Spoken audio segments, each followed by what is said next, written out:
warahmatullahi wabarakatuh. Kami dari kelompok 7 akan mempresentasikan tentang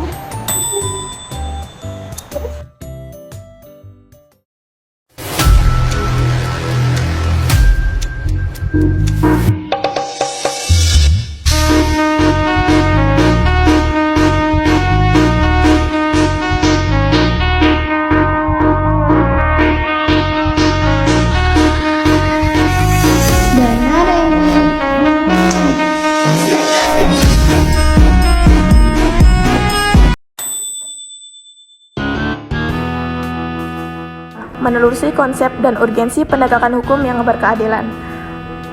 Pada bab ini, ada beberapa ahli yang mengungkapkan teorinya.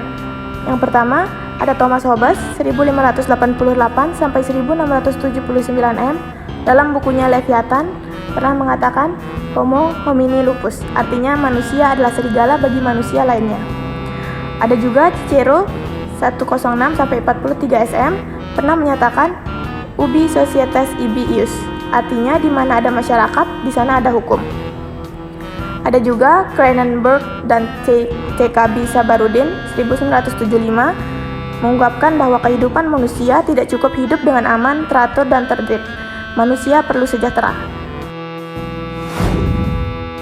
B. Menanya alasan mengapa diperlukan penegakan hukum yang berkeadilan. Pada bab 1 telah diungkapkan sejumlah permasalahan kehidupan bermasyarakat, berbangsa, dan bernegara.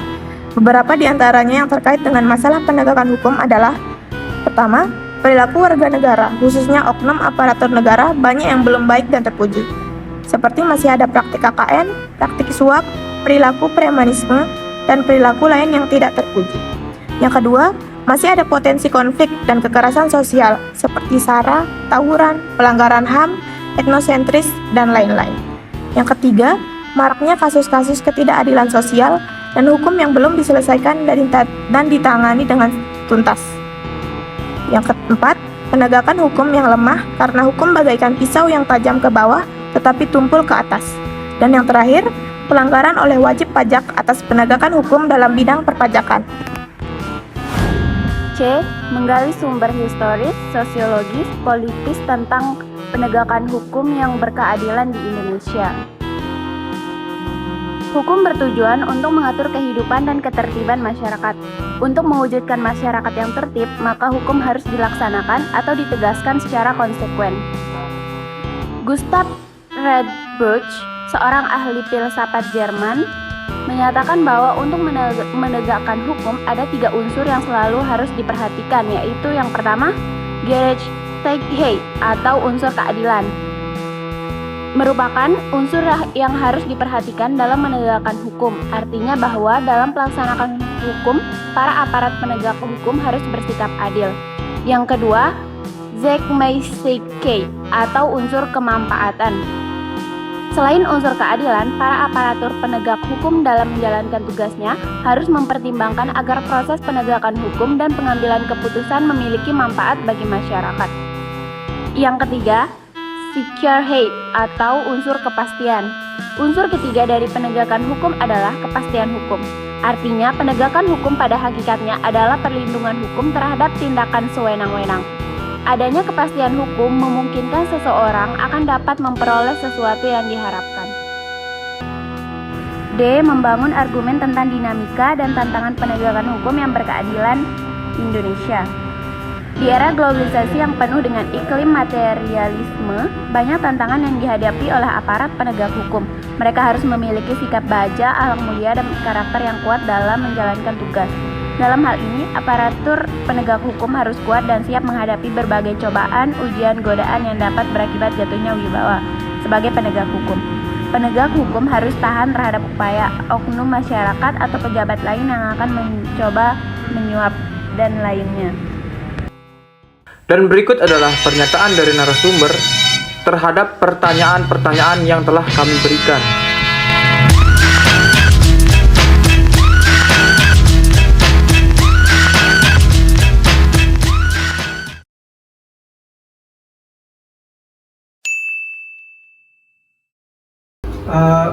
Hukum itu menurut Mulyatno, kalau kata Mulyatno itu adalah kumpulan aturan-aturan yang berisi sanksi-sanksi bagi yang melanggarnya.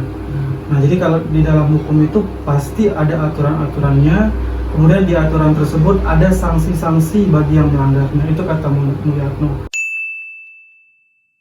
Hukum menurut saya pribadi itu ialah peraturan-peraturan yang diciptakan oleh suatu instansi pemerintah kepada rakyatnya untuk ditaati dan sebagai pengatur untuk cara berperilaku di dalam masyarakat.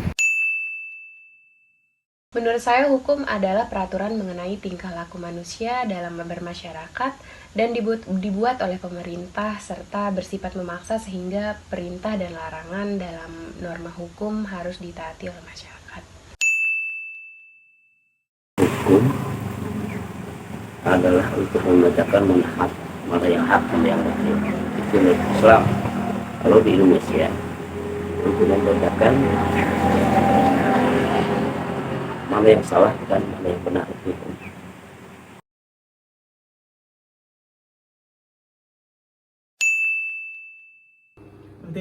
Penting karena kita harus tahu hukum kita ini dari mana begitu.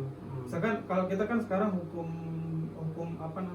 pidana kita itu dari Belanda. Jadi dulu Belanda itu bahkan sebelumnya itu dari Prancis. Nah, jadi kode penal namanya di Prancis di Raja Bonaparte dulu menjajah Belanda, kemudian Belanda menjajah Indonesia. Jadi sebenarnya hukum pidana kita, hukum perdata kita yang sekarang itu hasil dari hukum dari Prancis. Nah, oleh karena itu perlu kita mengetahui, sedangkan hukum itu harus sesuai dengan sosial budaya masyarakatnya. Nah, di aturan hukum yang kita pakai sekarang ini itu sesuai dengan sosial hukum Belanda. Itu kayak misalkan kita kan perzinahan tidak boleh, tetapi di dalam hukum pidana kita orang yang dapat melakukan perzinahan itu apabila dia terikat salah satunya melakukan terdapat ikatan pernikahan salah satunya. Kalau masih lajang-lajang nggak bisa dikenakan pidana perzinahan.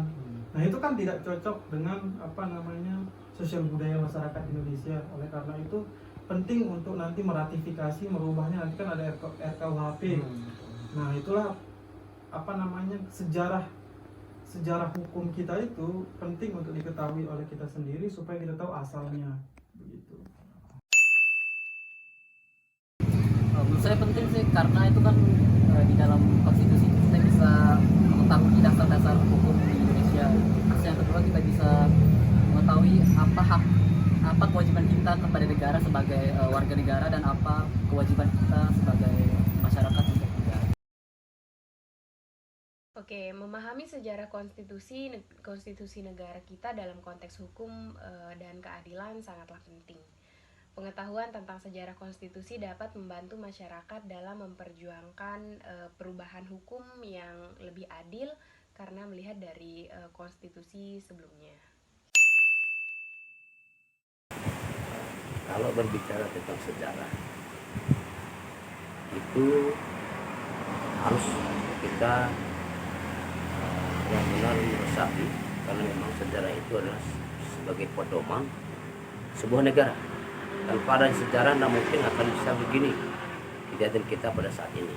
Makanya kita harus berpedoman kepada sejarah atau budaya-budaya terlebih dahulu. Demikian.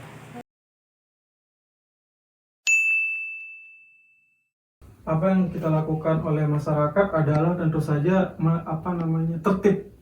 Jadi kalau kita tertib, hal-hal yang sederhana aja, tertib berlalu lintas, kemudian tertib sholat itu juga kan hal-hal sederhana bagi kita. Tapi untuk yang lebih luas lagi, bagaimana cara untuk masyarakat kita bagaimana menegakkan keadilan di Indonesia ini. Di Indonesia ini kan keadilannya modelnya sedikit-sedikit pengadilan. Nah, itu sebenarnya kalau dalam perspektif hukum pidana itu tidak baik. Alangkah lebih baiknya di dalam hukum pidana itu ada namanya restoratif justice. Nah, itu penegakan hukum melalui mediasi gitu. Kayak hukum adat. Kayak kita kan kalau ada hukum adat mencuri, misalkan mencuri mangga, kemudian dibawa ke RT, nanti RT-nya akan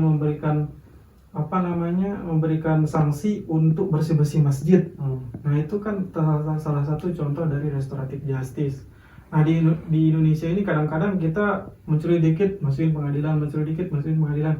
Nah perlu kita memahami bahwa ada hal-hal yang memang tidak urgent untuk kita terus tuntut di pengadilan. Gitu. Kita bisa selesaikan secara mediasi, itu namanya restoratif justice, penegakan hukum secara represif. Gitu.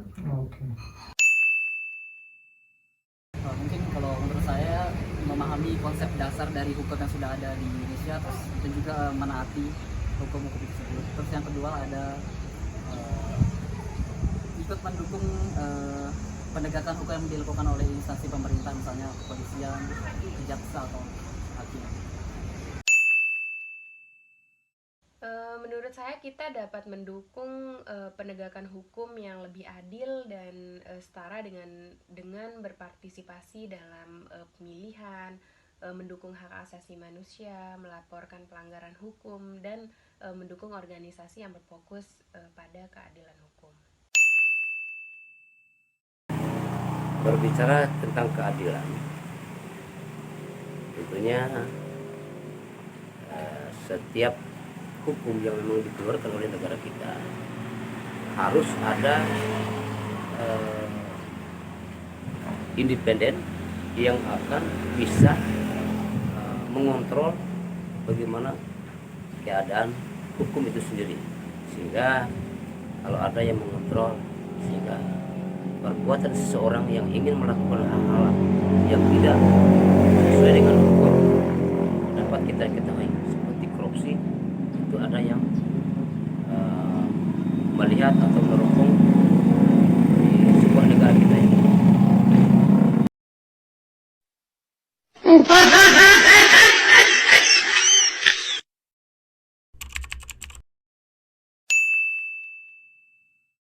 Dari pendapat keempat narasumber tadi, kami menyimpulkan bahwa hukum adalah seperangkat aturan dan norma yang mengatur perilaku masyarakat dalam suatu negara.